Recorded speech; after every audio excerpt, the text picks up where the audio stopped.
المواطن الياباني من كثرة فرص العمل والرواتب المغرية كتلقاه خدام جوج خدامي ولا ثلاثة برواتب ضخمة، كيسالي من الخدمة الأولى وكيمشي للخدمة الثانية، وبالتالي ما عندوش الوقت فين يمشي للقهوة، وإلا مشى ليه كيجلس نص ساعة وكيمشي يكمل شغله، وفي آخر الأسبوع كيسافر وكيمشي للفنادق والمنتجعات. ولهذا يعتبر الشعب الياباني الأكثر سفرا خلال نهاية الأسبوع من باقي الشعوب. بينما عندنا البطالة هي المسيطرة وما كاينش باش تخدم حتى واحد الخدمة، ما بقى غير جوج ولا ثلاثة، وإلا خدمتي فراه الرواتب أضعاف من ضعيفة، وإلا انتقدناها غادي تقول لك الحكومة دير النية، ديوها معنا، ديو النية، ثقوا فينا. اما الفنادق فراه غير كيسمع بها المواطن والسفر هذاك ستاج الوحش كما كيقولوا، الا غير فكرتي فيه فراه غتعطي الصالير ديالك كامل لمول الفندق ومازال تزيد تشد كريدي باش تعطيه لمول المازوت قبل ما الدمار. لذلك طبعا كتبقى المقاهي هي المتنفس والملجا الوحيد للمواطنين.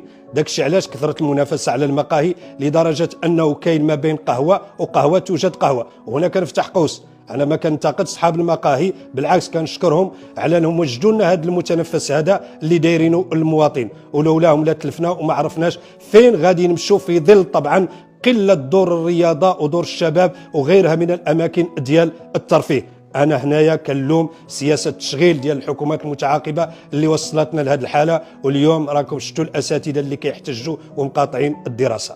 اليوم خاصنا نعرفوا باللي الاساتذه ملي خرجوا راه كيطالبوا بتحسين الوضعيه ديالهم، لانه لا يعقل على ان استاذ في بعض الدول المتقدمه كيتخلص 3000 دولار و4000 دولار وتعتبر الرواتب ديالهم في بعض الدول من احسن الرواتب، ونحن عرفنا في المغرب كتعطوه 5000 درهم وكتصيفطوه للجبال والقرى والبوادي النائيه، وباش يوصل خاصو يركب مجموعه من المواصلات في ظروف الحقيقه جد مزريه. وبالرغم من ذلك ملي يجي يطالب بتحسين الوضعيه ديالو كيلقى الاذان يعني الصماء. اليوم هذا الشيء اللي واقع، يعني وجود 8 مليون من التلاميذ خارج فصول الدراسه ووجود 150 ألف أستاذ في المظاهرات، هذا في الحقيقه راه كيخدم المصالح الخاصه للمدارس الخصوصيه. وكنقولها وكنأكد على انه اليوم مجموعه من العائلات تسلفات والتلفات باش تخرج اولادها من المدارس العموميه وتمشي للمدارس الخاصه. اليوم الله يجازيكم راه كنقبروا المدرسه العموميه ونحفر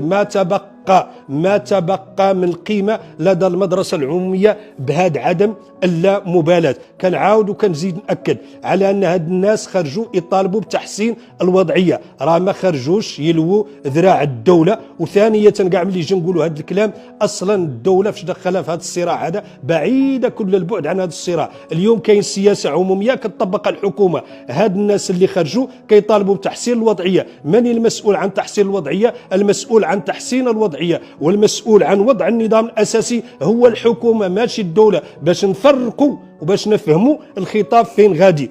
وبدل ما تصنتوا لهاد الناس هادو كيجي واحد كيقول لنا ديروا النيه، وواحد كيقول لك ودي راه كيلو ذراع الدوله، وواحد كيقول لك سيدي نحن في موقع قوه. راه نحن اليوم كمواطنين مغاربه، الاساتذه راهم مواطنين والتلاميذ راهم مواطنين والسياسي راهم مواطن، وكيجمعنا واحد الشعار: الله الوطن الملك. نحن لسنا في حاله حرب. هاد الناس ملي خرجوا يطالبوا بتحسين الوضعيه ولا خرجوا كينتفضوا ولا ضد النظام الاساسي، كيطالبوا بالحوار وكيطالبوا بمجموعه من الحوايج تقاد في هذا النظام الاساسي باش يحسن الوضعيه ديالهم. راه ما خرجوا يتحاربوا حتى مع شي جهه، راه ما خرجوا لا ضد الدوله، راه ما خرجوا حتى ضد شي حاجه، خرجوا ضد سياسات حكوميه فاشله انتجت وضعا تعليميا على مدار 40 سنه من مخططات استعجاليه صرفت فيها الالاف من الملايين دون ان نجد لها اثر على ارض الواقع. اليوماتيه الى رجعنا شويه للماضي وشفنا الميزانيات اللي ترصدات للتعليم في المخططات الاستعجاليه، راه غادي نتصابوا بالحماق، اقسم لكم بالله غادي نتصابوا بالحماق وما كاين لا اثر ديالها اليوماتيه. اليوم اللي كنطالبوا وكنقولها وكنأكدها، الأستاذ والمعلم يطالبون بتحسين وضعيتهم الاجتماعية، يطالبون بضرورة الإنصات، والسياسي هو الذي ينصت جيدا إلى هموم الشارع. راه الناس انتخباتكم باش تحلوا المشاكل ديالها، ماشي باش تصارعوا معها، وماشي باش نقولوا شكون في الموقع قوة وشكون في موقع ضعف. راه نحن كنا في موقع قوة إذا تقوى الوطن، وفي موقع ضعف إذا ضعف الوطن. الله يجازيكم بخير. راه ما كاين فرق لا بين هؤلاء ولا هؤلاء، راه كنديروا تمايز اجتماعي خطير، راه كنضربوا مبدا تكافل الفرص، راه كنضربوا بزاف ديال الحوايج اللي كينص عليها الدستور المغربي. اليوماتيه حنا ما كنطالبوش بانه ما يكونش التعليم الخصوصي ولا ما يكون، كنطالبوا بتحسين المدرسه العموميه وتقويتها، واللي بغى يمشي هنا يمشي هنا واللي بغى يمشي هنا، ولكن ملي يكون اللي عنده الفلوس هو اللي يقرا واللي ما عنده الفلوس ما يقرا يمشي يموت، هذا هو اللي خطر، وهذا اللي نأكدوا عليه ونزيد نأكد وكنقولها.